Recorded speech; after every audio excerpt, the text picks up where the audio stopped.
Hello students, welcome back to our channel மாணவன் ஆசிரியர். இந்த வீடியோல நம்ம என்ன பார்க்க போறோம்னு பார்த்தீங்கன்னா second mid term test November 2024 11th standard computer அப்ளிகேஷனுக்கான கவர்மெண்டோட அஃபிஷியல் வந்து இங்கிலீஷ் மீடியம் கொஸ்டின் பேப்பர் தான் பார்க்க போகிறோம். பேட்டர்ன் வந்து 50 mark. Answer all the question, choose the correct answer பொறுத்த வரைக்கும் ஒரு 10 இருக்குது. புக் பேக்கை நல்லா தரவாக படித்து எழுதி பார்த்துக்கோங்க. ப்ளஸ் இந்த கொஸ்டின் பேப்பரில் இருக்கக்கூடிய 2 மார்க் ஆகட்டும், அதே மாதிரி 3 மார்க்கு 5 மார்க்கு எதுவும் ஸ்கிப் பண்ணாதீங்க, எல்லாமே ரொம்ப ரொம்ப இம்பார்ட்டன்ட். ஸோ ஃபர்ஸ்ட் வந்து பார்த்தீங்கன்னா நமக்கு 2 மார்க்கு. ஆன்சர் இனி 5 of the following question number 30 வந்து கம்பல்சரி. 5 into 2 10.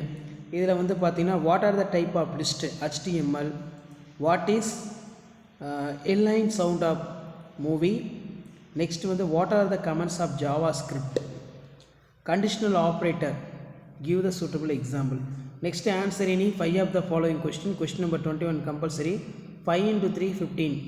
இதில் how will you scroll for text HTML, what are the advantage of using TOS, அதே மாதிரி அதாவது CSS, what are the uses of logical operators. Next வந்து பார்த்திங்கன்னா நமக்கு answer all the question, explain the type of list which is suitable HTML code, write the HTML code create for the following table.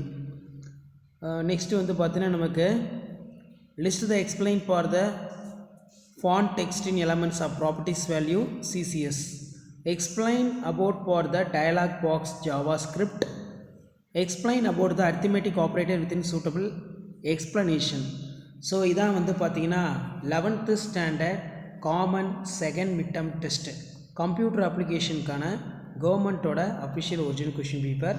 மறக்காத video ஃப்ரெண்ட்ஸுக்கு forward பண்ணுங்கள். மாணவன் ஆசிரியர் YouTube channel subscribe பண்ணி கீழே இருக்கக்கூடிய பெல்லைக்கான ப்ரெஸ் பண்ணி ஆன் வைங்க. உடனுக்குடன் அப்டேட் தெரிஞ்சுக்கிறதுக்கு மறக்காத நம்முடைய வாட்ஸ்அப் குரூப் டெலகிராமில் ஜாயின் பண்ணிக்கோங்க. கீழே டிஸ்கிரிப்ஷனில் லிங்க் இருக்குது. ஸோ இதுதான் அப்டேட்டு. தேங்க்யூ.